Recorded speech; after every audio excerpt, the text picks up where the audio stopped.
We got some really big upgrades to the Frost Blade Trickster that I wanted to go over before the league started later today. A lot of people have mentioned in the comment section that this mastery was really strong. There's an elemental mastery that says hits have a 25% chance to treat enemy monster elemental resistance values as inverted. And as you can see in our late game setup here, if I just click this, we get 30% more damage against pinnacle bosses. This is really huge, and I'm kind of going to give a simplified explanation of it really quick so that we can talk about why it's so strong. So regular bosses have 40 resistance, and for this example, I'm just going to say we have 25 pen, 10 from the tree, and 15 from like Trinity or something.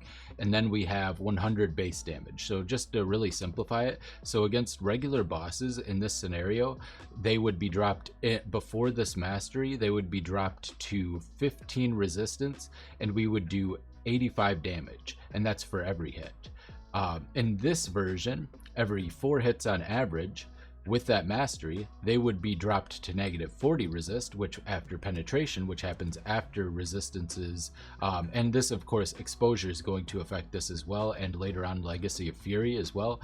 So this will become less good once we have Legacy of Fury and potentially high.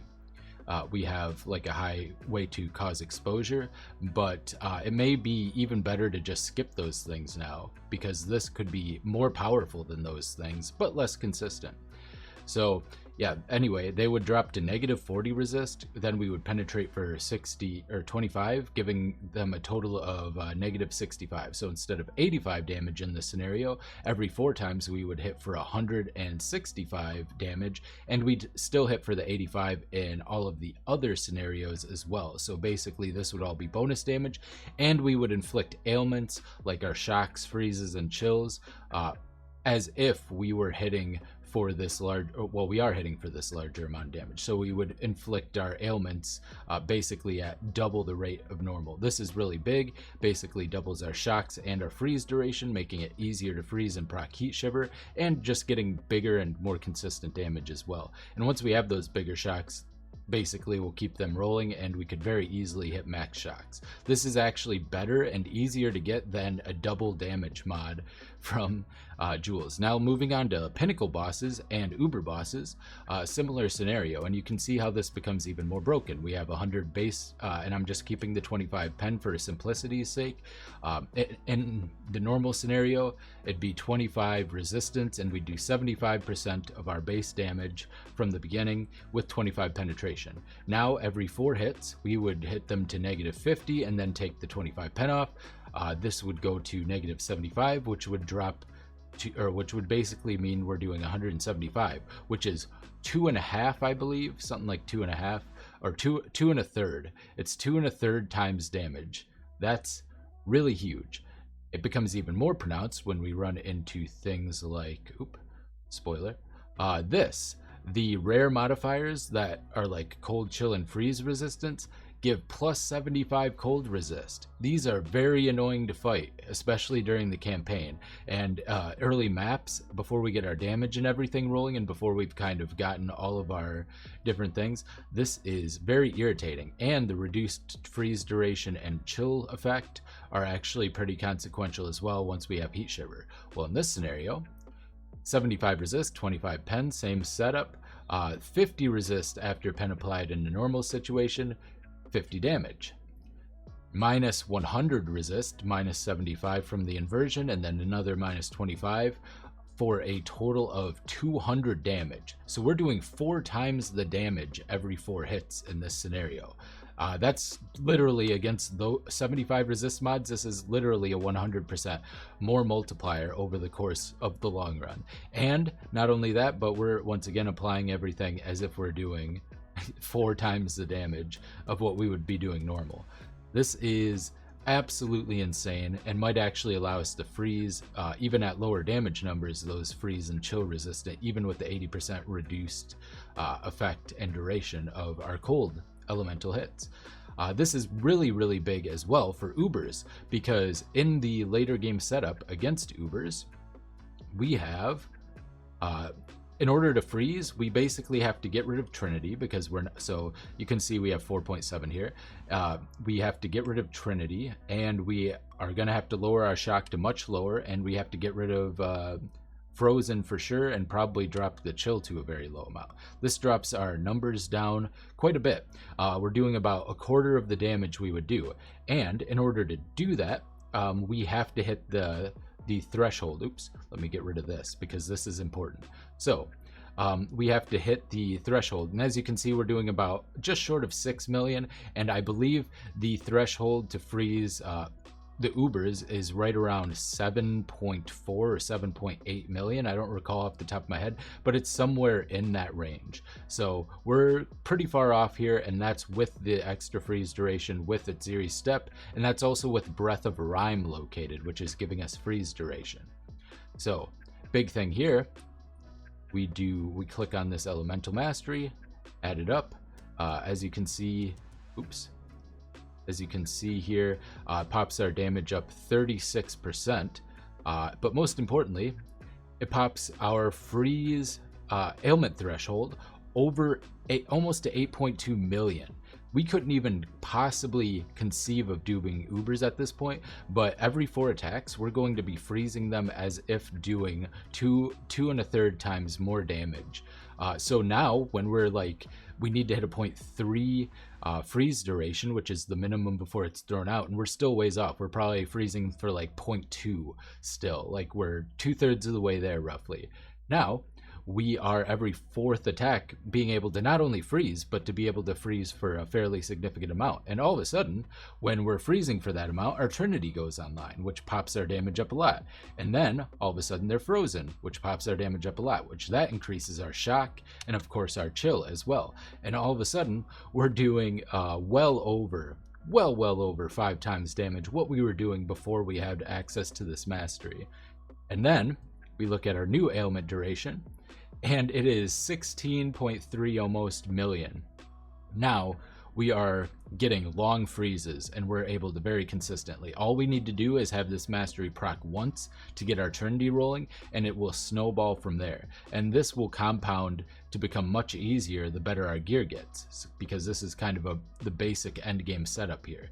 So now Ubers are very much on the table, and that is a huge deal. So I am going to be updating the POB and putting that in the description below in order to add this mastery, because it is invaluable and it's going to make every stage of the game much easier. And not only that, I've actually added it as a rush to get by level 24 or 25, because this is 27 points. Somewhere around 24 and 25 we'll be getting this, and that's going to make starting in Act 3 when we're getting rid of our blade trap after the crematorium and everything. All the bosses like Piety, Dominus are going to be much easier, and once we get our faster attack speeds to practice even more often, once we get multi-strike in Act 4, this is going to make bosses a million times easier. It's going to make the campaign and mapping and going all the way up through Guardians way easier, possibly even making the uniques no longer necessary to start getting into pinnacle bosses. That's really huge.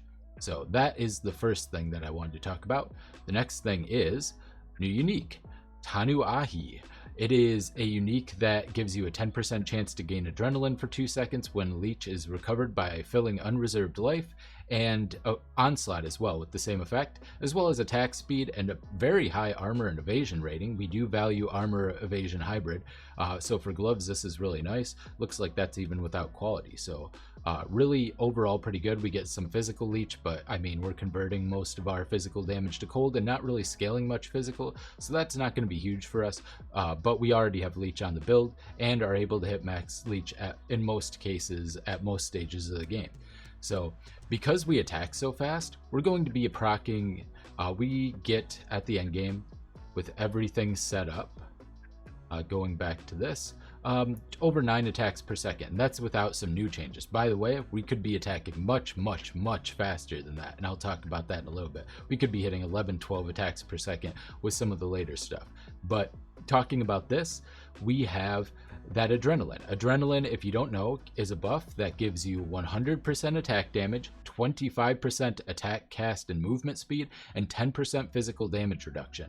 All very valuable stats. Attack damage is huge, of course, scales our damage. Attack speed is one of the most important, if not the most important stat on the whole build. And physical damage reduction is something we sorely miss in this build, and it's additional, so it's going to scale very well with our kind of minimal armor that we're going to be getting, along with all of the physical to elemental conversion from physical hits that we're taking. So this is really big. Now, we can't regain adrenaline while it's still up, which is a little bit of a problem. However, onslaught we can. So we'll have 100% onslaught with this, and we'll no longer need a silver flask, which opens up a slot for like maybe a taste of hate, maybe a utility flask of some other sort. Maybe we can run like a jade and a stibnite. So we can, if we get this, we can drop our silver flask, which is really nice. Another flask slot, more options, taste of hate, jade flask for more evasion, lots of options there. And also there are other unique flasks, the Atziri's flask for more leech and physical and elemental is chaos, could be a big damage boost. There's tons of options if we can drop our silver flask. So permanent onslaught, very nice. Adrenaline is going to be a little different because we're going to have to wait the 2 seconds for it to drop off, and then we're going to have to reproc it. At 9 attacks per second, we should have roughly a 60% uptime on this, because it's going to take us on average to regain it a little over a second to regain it, like 1.1 or 1.2 seconds. Sometimes it'll be faster, sometimes it'll be slower. It'll be a little spikier, kind of like our elusive. And you know, when it aligns up with when we're at high elusive, it's going to be just the most enormous DPS boost. However, the problem with this is we're going to have to stay in the attack mastery that gives us additional strikes, similar to how we had to with Southbound. Once we get our damage high enough, though, we can drop Southbound, because we'll be able to freeze pinnacle bosses and possibly still uber bosses because of this mastery. So having that set up could possibly make this a best in slot for endgame. And we'll have to see how rare it is. It might be a chase unique, but if it's pretty reasonable, we'll definitely be adding this in. Now we're going to talk about these Crucible mods. I will also link the POB to this in the description. Oh, I actually have Cirrus up, so we can look at his ailment threshold from earlier, 7.4 million. So just for reference, if you were wondering, I did have this organized. I'm just a little scatterbrained because I'm excited. But some exciting stuff here. We get cold conversion. The way you use this, you can see the weighting over here, which is how likely, the lower the least likely. So for instance, getting this highest flat physical and then physical converted to cold is very unlikely. It's got a 25 weighting. And then if you hover over the eye, you can see the spawn tags. This spawns on one-handed weapons, so this would be available on the claw. Getting a mod like this, one important thing to note for all of these is that unless otherwise stated, these are local modifiers, meaning they get added before explicit modifiers to your weapons. It would be added basically as an implicit, which is really, really powerful. So one of the things on this is that this would be added to our claw before anything else and convert more of our physical to cold damage. All of a sudden, the possibility of running physical claws, if you have a claw like this, go way up, because we're converting more, and now we don't need a really well-rolled Watcher's Eye or any kind of mastery that we would otherwise need to take in order to convert all of our cold damage, or a glove mod on our very valuable glove mod, because glove is the most contested slot probably on our build, or one of the most contested. We're constantly looking to get a lot of power out of the glove slot. Now we can get a really bad Watcher's Eye conversion. The hatred converts physical to cold. Even a poorly rolled one will put us to 100% physical to cold conversion. So that's really huge. And now all of a sudden we could be running a physical claw, which could increase our damage potential quite substantially, especially adding this base damage onto it, because it is base damage. So this is going to be added on before we have like our 100% or 140 or whatever percent increased physical damage that we either craft or roll on. So really, really nice, and is going to kind of double dip with those explicit mods. Now, There's some other really good stuff. There is just flat damage for every element. There's 2 separate mods, one for one-handed and one for two-handed. The two-handed obviously is going to roll much higher, but these have much better weightings. 250 for tier 1, and you can also see the required item level, which I forgot to mention. The required item level for this is 82 for the top rolled elemental one. So, and it has a 250 weighting, making it 5 times more likely than that previous mod. Pretty common. Like 1000 is considered a pretty common mod. 250 is, 4 times less common than that, but still possible. So even like these smaller mods, this is required level 42. Getting 11 to 15 elemental damage implicit on a level 42 weapon is going to be great for leveling. But later on, getting these big ones, 42 to 63 fire damage. Let me pull up the cold damage one here. There's also your cold damage can't chill, but it's a larger amount of damage. Obviously, we need chill for heat shiver and also for just general defense. But going to cold damage, 41 to 60 cold damage is insane. That's like a huge amount. That's like 2/3 of the Watcher's Eye Hatred mod, which was an incredible. That's like a 17% more damage adding that on to our build. So this is going to end up being like a 12% more damage getting this. And it's not going to be that uncommon. So you're going to want to get into red maps to farm that as soon as possible. But even this fairly significant one, you're going to be able to get this in Blood Aqueducts, 18 to 27 cold damage. That's going to be pretty nice. It's going to be to the point you're going to realize very quickly that if you get lucky with your tree, you're going to be able to literally create before maps a weapon that is as powerful as a late game weapon would be before the Crucible passive. That's really huge. There are some even bigger things though here that I want to talk about. So let's see, I'm going to look up the word magnitude. We have magnitudes of implicit modifiers. I believe these are actually going to count as implicit modifiers. So let me go through here. But there's not only implicit modifiers for all of these, so this is like additional damage.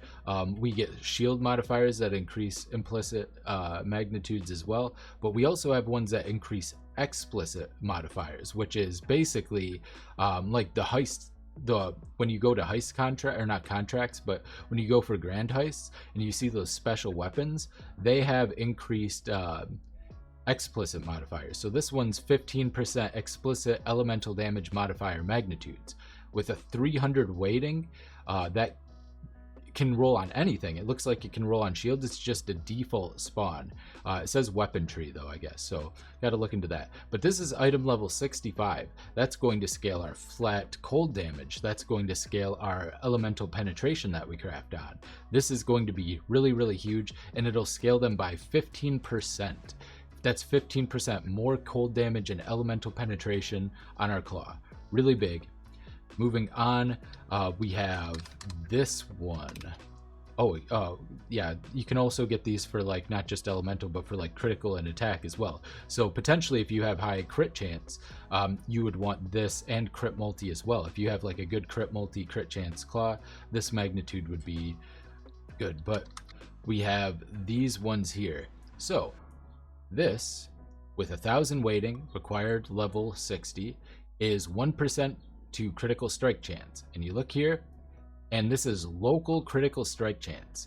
Just for reference, what that means is on our Imperial Claw, which has a base crit chance of 7, which is then scaled by the explicit, whatever 25 or whatever crit chance we end up getting, that will mean our base crit on that is going to be 7, which will then be scaled by whatever our crit is. So for simplicity's sake, we'll just say 30%, or I'll just say 25. We'll go a little lenient. So we would normally take 6.1 or times 1.25 for the 25%, and we'd get 7.5 base crit.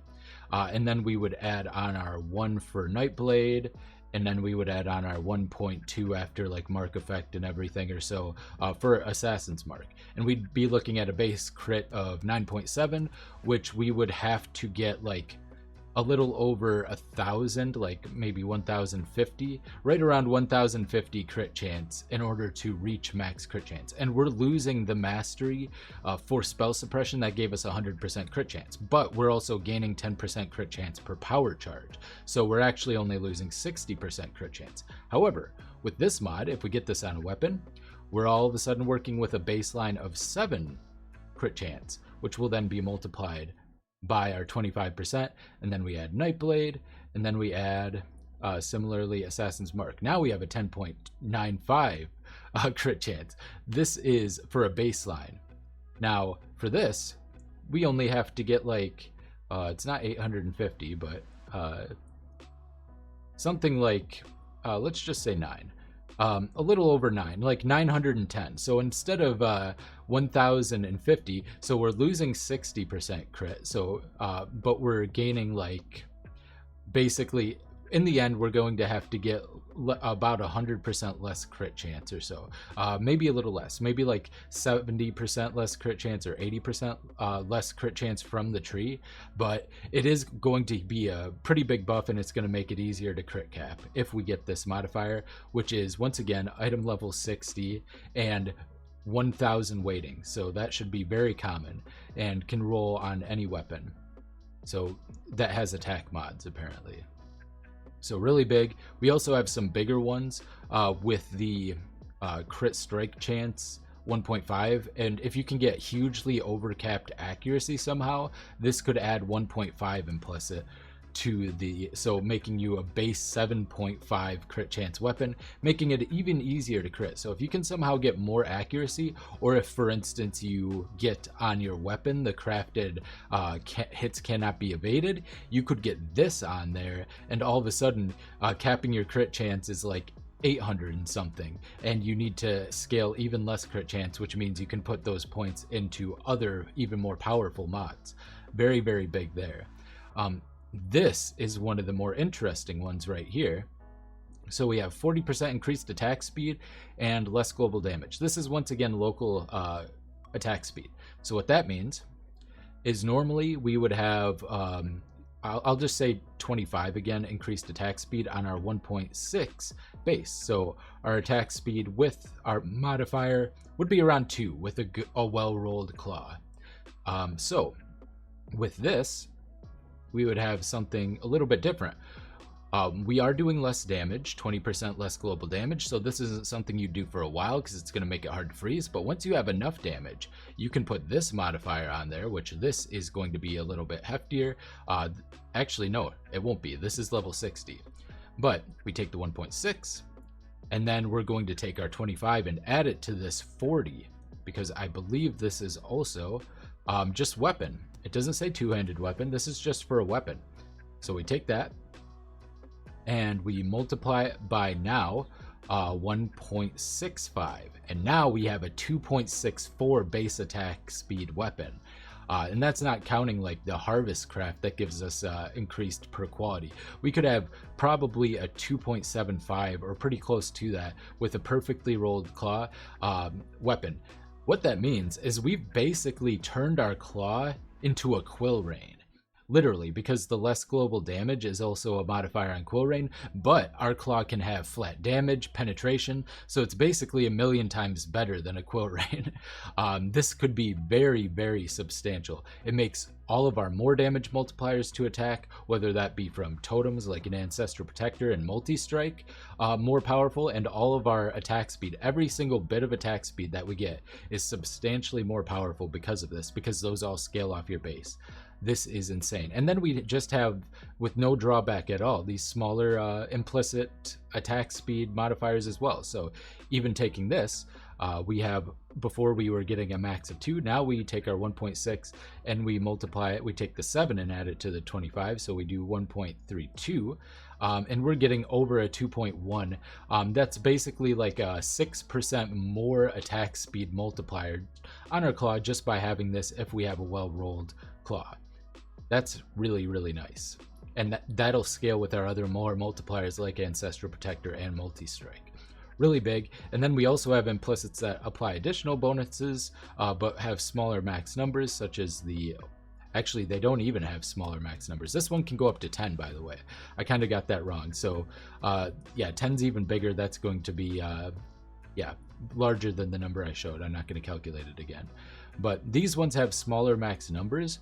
However, we'll give you a chance to gain Onslaught on kill for 4 seconds. And by the way, this one can spawn at level 10.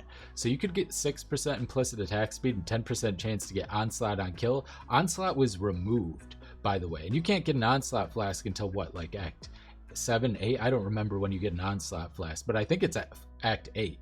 So this gives you access. If you got this early on, you'd be very lucky, because all of a sudden you have Onslaught for clearing through the rest of the campaign.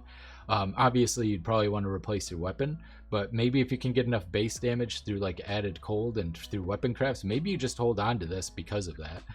Really big. And then Frenzy Charge on kill, once again, very nice. And then we have reduced implicit attack speed with a chance to deal double damage. We're not interested in this mod. Attack speed is king. Hits can't be evaded with reduced. None of this is that useful either. But we get some interesting like potential dex stacking, which, speaking of, we actually do have dex cold damage per dex. So that is something that's going to be scaling on mods. So we have the 2 to 4 cold damage to attacks with this weapon per 10 dexterity. And this, we have one version that spawns on claws and then one that doesn't, which is a smaller amount. Actually, these both spawn on claws. I've kind of got that backwards. But yeah, we do have dex stacking. The base build has anywhere between 2 and 300%, or 2 to 300 dex. So we're going to be getting anywhere from 40 to 80 to 60 to 120 cold damage just by having this mod on. We don't even need to dex stack. We can just take the build as it is. This has 214. I had 290 dex on my end game build last time, so that would be almost 60 to 120 cold damage to attacks as a baseline. That's really huge. That can scale with other stuff as well. We have just all sorts of good stuff. There's lots of good stuff on shields too, but I'm not really going to go over that. Basically, you'd be looking for like block chance. There are notables you can get, which is really big. All sorts of fun stuff like that. But the other interesting stuff is, and perhaps one of the most important things, for the small price of 8 to all elemental resistances, we can easily overcap resistances with gear. We don't usually have too much trouble overcapping this endgame version. Oops, I don't have my... we have overcapped resistances with pretty, with gear that could be pretty easily upgraded. So with this, for the low price of 8 to all elemental resistances, you too can own your very item level 75, by the way, and a slightly weaker one earlier on, as early as level 12, which synergizes, by the way, with that mastery, because penetration makes this mastery even more powerful. So it adds to the synergy with that. And we get 10% elemental penetration with weapons. This rolls on all weapons with a weight of 500, so it shouldn't be that uncommon. The real trick to all of this is going to be getting the right combinations on the right weapon later on. But there are ways to smash those together in the end game and kind of increases our chance. But any one of these mods would be an enormous buff to the build, and I'm really looking forward to the League, which starts pretty soon here, starting in about 5 hours and 11 minutes. I hope you're excited. By the time this gets out, it'll probably be like 4 hours, but I hope you're excited. Hope you enjoyed the video. This has been Ryan from Behind Eyes Gaming, and I will see you next time. Bye.